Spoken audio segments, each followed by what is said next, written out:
On my 29th birthday, my parents walked into my apartment like guests who owned the place.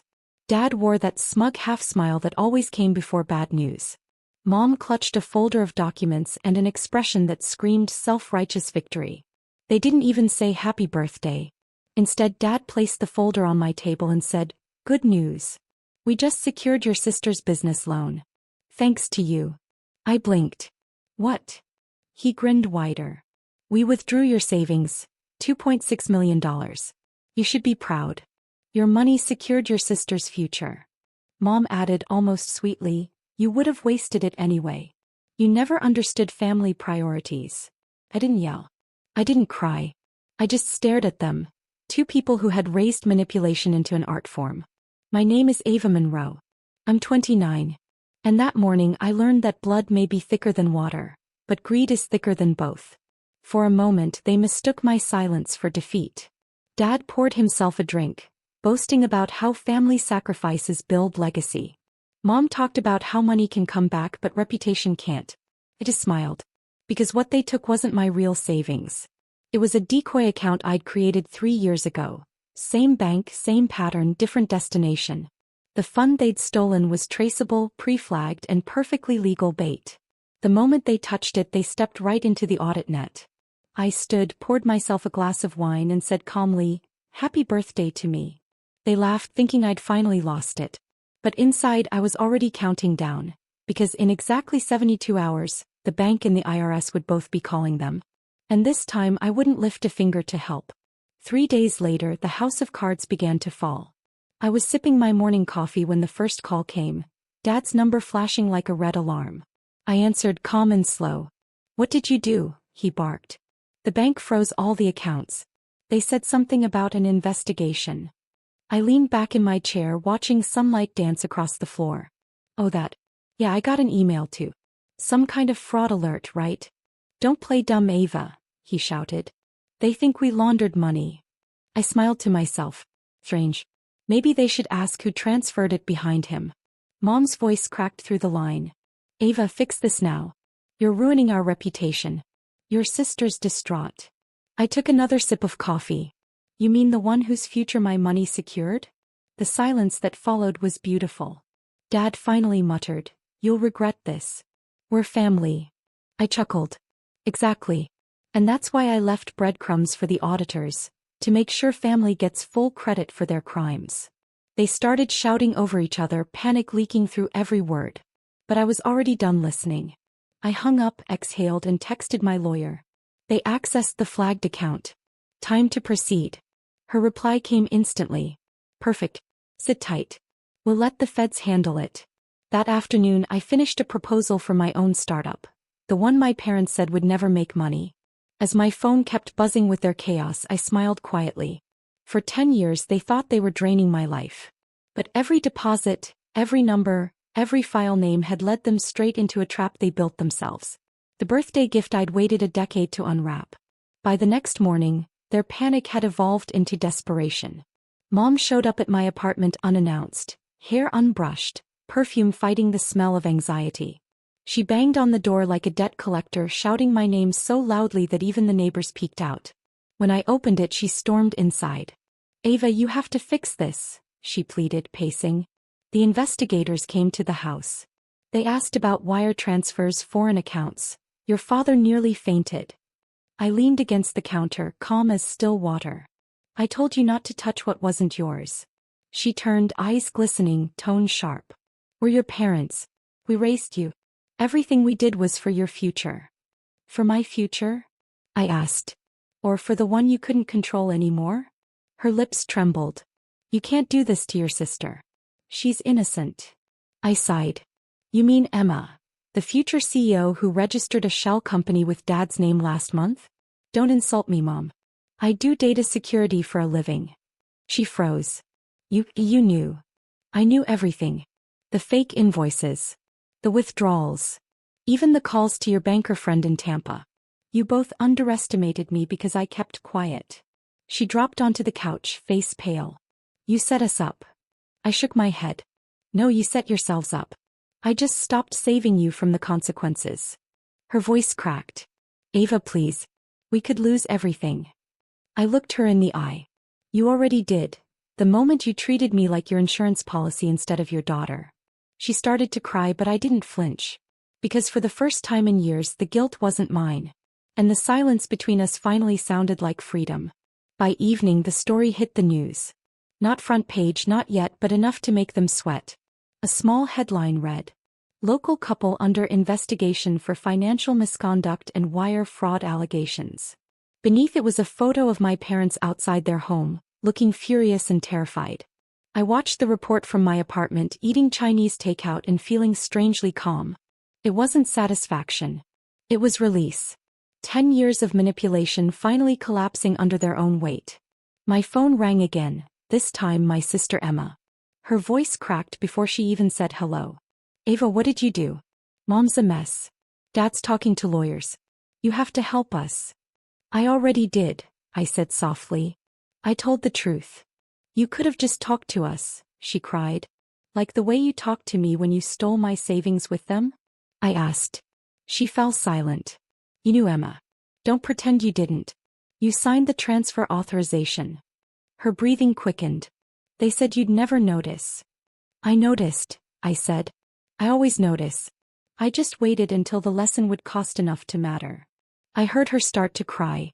For a second my chest ached, not for her innocence but for how far from it she'd fallen trying to please them. "Please," she whispered. "What happens now?" I glanced at the TV, where the reporter mentioned pending audits and potential indictments.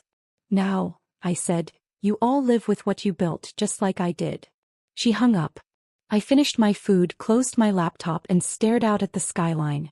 For years I'd worked in the shadows cleaning up their chaos. But now I was done cleaning. Now they could drown in their own mess and call it family. 2 days later, Dad finally called from a blocked number. His voice sounded as if he'd aged 10 years overnight. "Ava, listen. We need to talk in private. They froze our assets. Everything. The cars, the accounts, even the house is under review."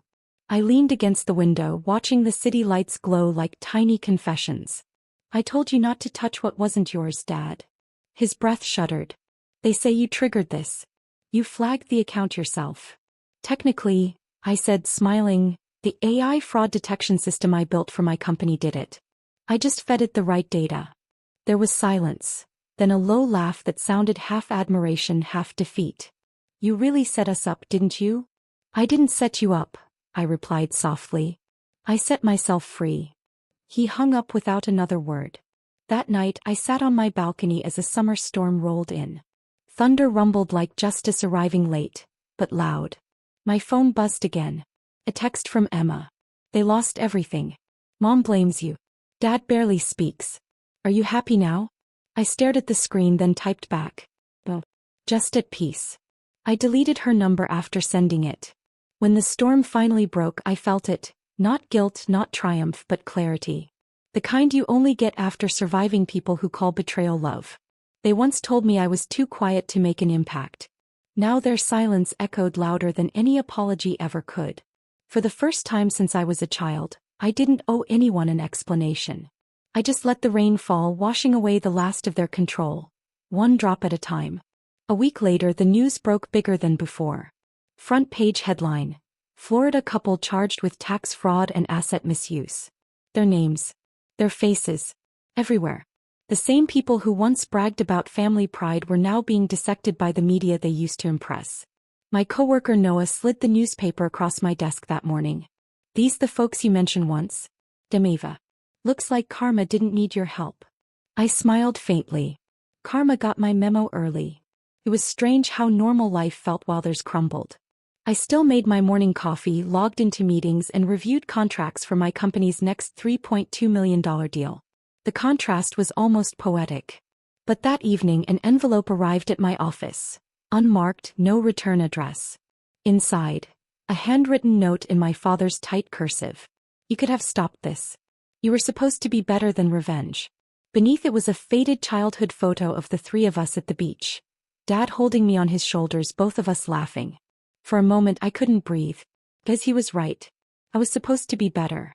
But they never left me the chance to be. I folded the photo gently, placed it back in the envelope and whispered, "You taught me this." That night I walked through the city, its neon lights reflecting off puddles like fragments of old memories. For the first time I didn't feel haunted by them. I wasn't the daughter they broke anymore. I was the woman they built, by accident. Resilient. Unstoppable. And as I crossed the bridge toward home I realized something. I hadn't destroyed my family. I'd simply removed the rot so I could finally grow. Months passed. Their trial became local gossip, and whispers of their fall spread like wildfire. Colleagues, old neighbors, even distant relatives who once worshipped them started reaching out to me. The daughter they'd dismissed as too emotional, too naive. Funny how success changes the definition of family. I stayed quiet through it all. No interviews, no statements. Just focus. My company grew faster than ever. 2 new contracts, a national award, and a growing team that respected me not because of where I came from but because of what I'd built. One afternoon my assistant poked her head in. "There's someone waiting for you in the lobby. Says she's your sister." I froze. "Emma." When I walked out she stood there, thinner, paler, clutching a cheap purse and a hollow apology in her eyes. "Ava," she whispered, "I didn't know they'd go this far. I just wanted to fit in." I studied her face. The same girl who once laughed when Dad called me a failure. Now she looked like the ghost of every bad choice they made. "Are they okay?" I asked quietly. "Mom's under house arrest," she said. "Dad's trying to negotiate plea terms." Then her eyes filled with tears. "I lost everything, Ava. Can you help me?" The question hung in the air, heavy with irony. I handed her a business card. Not mine but one for my foundation. "This program helps women start over. No strings. No family names. Apply there." She looked at it, trembling. "You won't even talk to me?" I smiled softly. "I just did." And as I walked back to my office I didn't look back. Some doors stay closed for peace, not punishment. A year later the past no longer haunted me. It had simply faded. The trial ended with quiet sentences and louder lessons. My parents lost everything, but the world moved on as it always does. So did I. On the anniversary of it all I drove to the coast, the same beach from that photo Dad once sent. The air smelled of salt and forgiveness. I stood where I'd once sat on his shoulders, waves lapping at my feet. In my hand I held that same picture, now sun-bleached and soft at the edges. "I forgive you," I whispered, though I knew they'd never hear it. Maybe forgiveness wasn't for them. Maybe it was for me. When I got back home a package waited on my doorstep. No return address again. Inside was a simple note in my sister's handwriting. "Thank you.